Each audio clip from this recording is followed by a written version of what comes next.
What up, soul family? I'm on my way to worky poo. You know what I've noticed? Chemtrailing. I noticed one today, probably around 11 o'clock. I ran inside, grabbed my camera. It was one big plane going. It made one big U shape in the sky. And it came out of the east, and it descended to the west. I watched it descend, and I tried to show it to my husband, and he was just like, who gives a shit? I was like, me. I give a shit. So I recorded it with my Canon camera. I took some pictures, and he's like, what do you even care? Like, basically he was questioning why it was making me so angry. Yeah, it was triggering me. It's triggering me because I haven't seen chemtrails. I haven't seen anything in the sky, not even an airplane, since this whole pause, this whole COVID-19. Well, that's a lie. For this last week, I have I wake up early, 4 o'clock in the morning, and I like to look out the window, and I like to look at the stars and stuff. And I've seen airplanes go by. At least I think they're airplanes. And I thought to myself, oh wow, they must have opened the airports back up. I don't know, maybe they were not closed. I have no idea. I just noticed that I don't see airplanes in the sky since COVID-19. I haven't seen chemtrails either. All of a sudden, Governor Cuomo lifts the pause, or some of the pause, on what, the 18th or the 19th? Today's the 21st. And they're chemtrailing. It's a beautiful day outside. And they're chemming the skies. At 12 o'clock, I seen another one. It's annoying. It's annoying because it's like, why? It's a beautiful day. It's sunny. It was a beautiful day yesterday. I didn't see anything. So we're only allowed one beautiful day a week today. No, we're not allowed to have that sunshine. Not for 2 days in a row. Block the sun. By 2 o'clock today, the sun's going to be blocked. It's going to be hazy and cloudy and ugly. And people are probably going to have a headache, migraine, and they're going to probably feel like shit. It triggers me because who knows what they're spraying? Maybe that's the virus. Chemical warfare. Conspiracy, people say. Gabby, that's conspiracy. No, it's not. I hate that word. Conspiracy. Try critical thinking. Stop thinking your government is here to save you, because your government's here to fucking kill you. It's so annoying. And I try not to get into that vibration and to stay in the vibration of knowing that everything is going to be okay.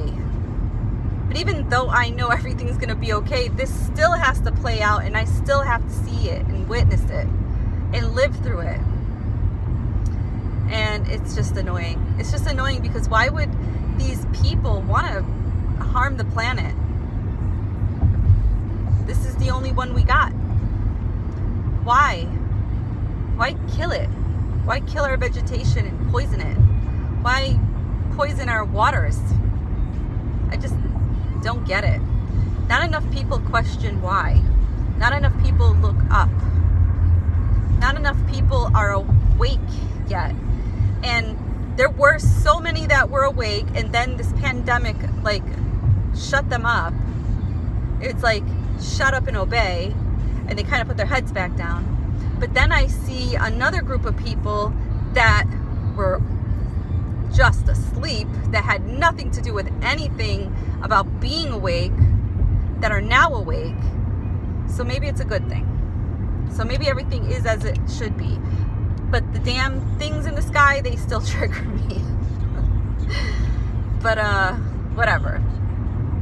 Everything is as it should be. Everything's going to be okay. Even though we still have to witness what's playing out in this timeline. Maybe it triggers me because I can't remember what's going to happen next. Maybe it triggers me because I don't have control of the situation. I have a problem with not having control. There, I admitted it. Well, it brings me joy to see boats out on Lake Ontario. It brings me joy to see that people are getting out of their houses and living life again and not living in fear. That brings me joy. It brings me joy to see people fighting for their liberties. Even if it's going to harm them, they're still fighting for their freedom. So many people died for our freedom, and so many people are still willing to die to keep our freedom. And we should be grateful for that. And we should help them fight for that. Because if we don't, our children and our grandchildren will not have freedom.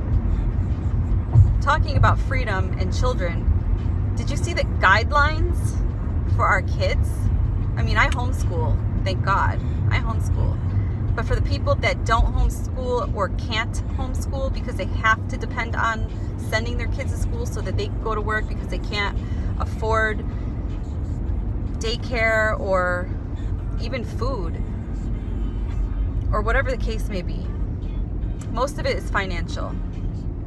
And not having somebody to be able to sit with your children. It just boils down to being financial, because if you could sit home with your kid, you wouldn't have to pay somebody to do it for you. So basically, it boils down to money. But the guidelines to send our kids back to school, it's like training a country to be a communist country. And the only way to do that is by indoctrinating these children. It's like boot camp, communist boot camp. Communist boot camp. I would highly recommend not sending your kids back to school. That's why we all need to come together and be a community to help each other out the best way that we can, and stop being greedy and service to self, and practice to be service to others, especially in your community. Because I'd be very sad if I had no other choice but to have to put my child in school because I couldn't afford to keep my child home, to homeschool my child. And I've been in that boat before when I was a single mom, so I really do know what it's like. But to add that pressure, knowing the bullshit that your little child has to go through, especially if you have a kindergartner, first, second, third, or fourth grader. I mean, they're so young, and they won't be able to talk to their friends and really socialize, and they're going to be put into these little plastic things on their desk. They're going to be forced to wear masks all day. It's just sad. And the rules and the tape on the floor and the little boxes of tape that they're going to make the children stand in and sit in, lunchtime, vaccinations. It's like we're training to be a communist country. We're training. It's like China is training us to be like China. People think I'm crazy for saying that, and I've been saying that for years. Everything is in Chinese. My computer calendar is now in Chinese. My Netflix, when you look up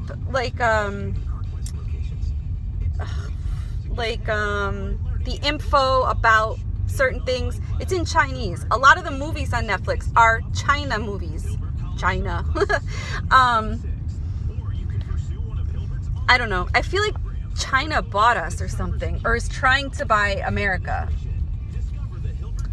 But anyways, my vent about all of this, that rant about all of that, is I'm done, because I don't want to lower anybody's vibration. I was just triggered, and that was my rant. And I'm also at work. I really just wanted to hop on to say thank you for watching and participating in the intuition exercise game. It wasn't a game. The intuition exercise posted on my YouTube channel. You guys are getting really good.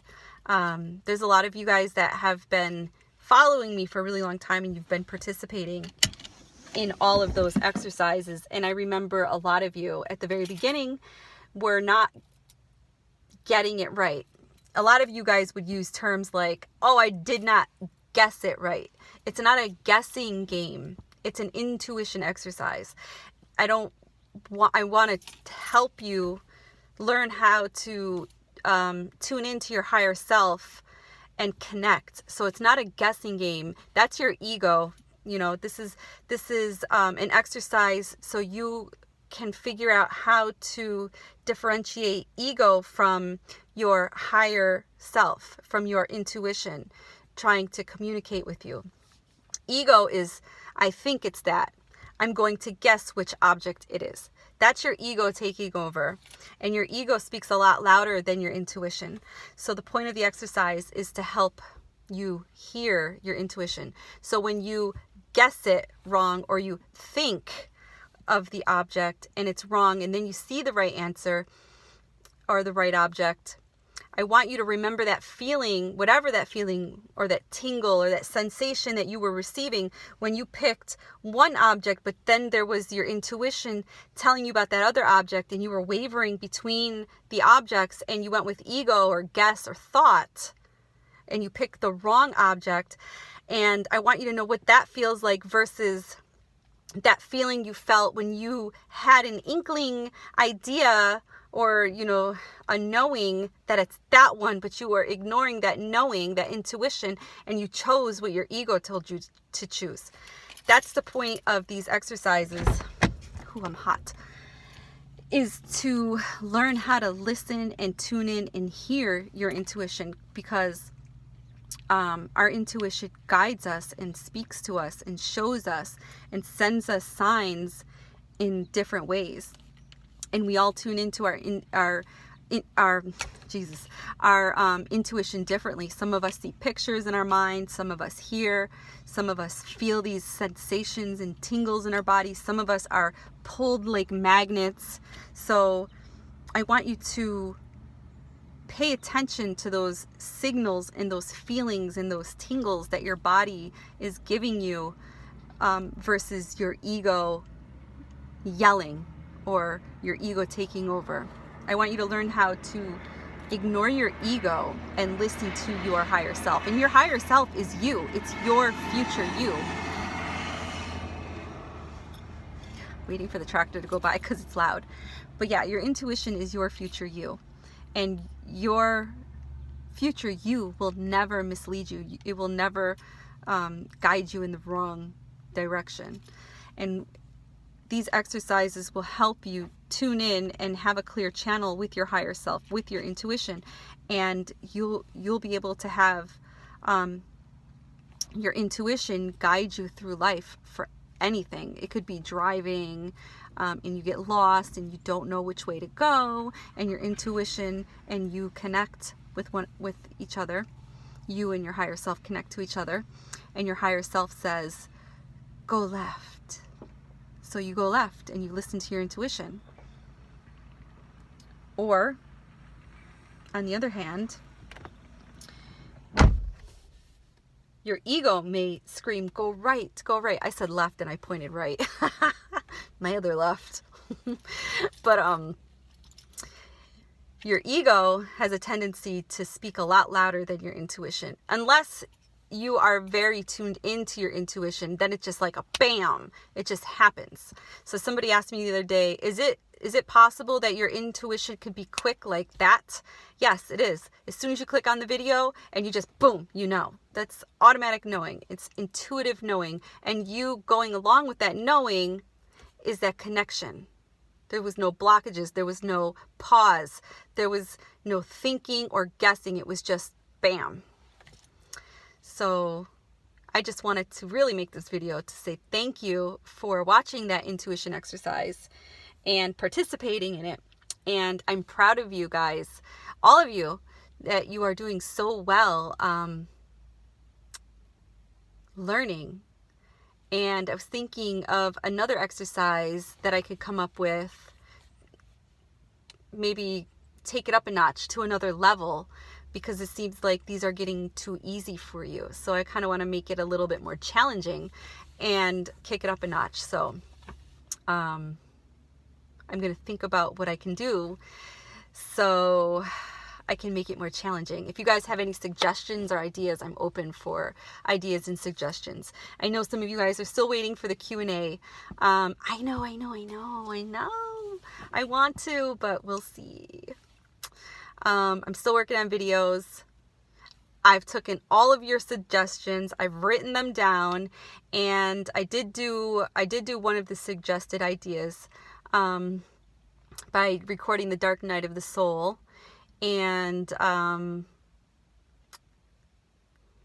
there's a few others that I'm taking into consideration. I just haven't gotten around to it, so don't think I forgot about it or I just wrote you off. I didn't. I've just been busy between working, and I'm working with one of my subscribers. I don't know if I should spill the beans yet, but maybe not. So I'm working with maybe I'll just give you a hint. So I'm working with one of my subscribers, which is my soul sister, which I feel like she is very close to me. We are like family. She is definitely part of my soul family. And we're working on a neurosculpting 5-step meditation program. And I really don't want to get into details because it's really, really new and we're still in the beginning phases of it. So far everything seems to be going really good, and she thinks I'm helping her, but really she's actually helping me too, because she's opening me up to something that I was like, I don't know if I could do that. But she saw something in me and had faith in me, and her believing in me made me want to believe in me too. And it opened something up inside of me, and I feel something. I feel this sensation like she opened up a new gift, and I'm still learning how to use it. And it's, I don't know, it's kind of like gnarly, I guess. I don't know another word for it, but I feel really good and light and happy and excited. She has me excited, and I'm excited that she's making great progress, and I see a lightness in her and a glow, and energy, you guys, is no lie. Okay. But I think I'll talk more about it after we're done with her 5-step process, and we're gonna present to you guys a beginning and after photo, and I don't know what else, and a little backstory, and like a little testimonial, I guess. So we'll see. All right, guys, I got to go. I think they're waiting for me because I see people outside. Now got the case. All right, guys, I love you. Be safe and happy Memorial Day weekend.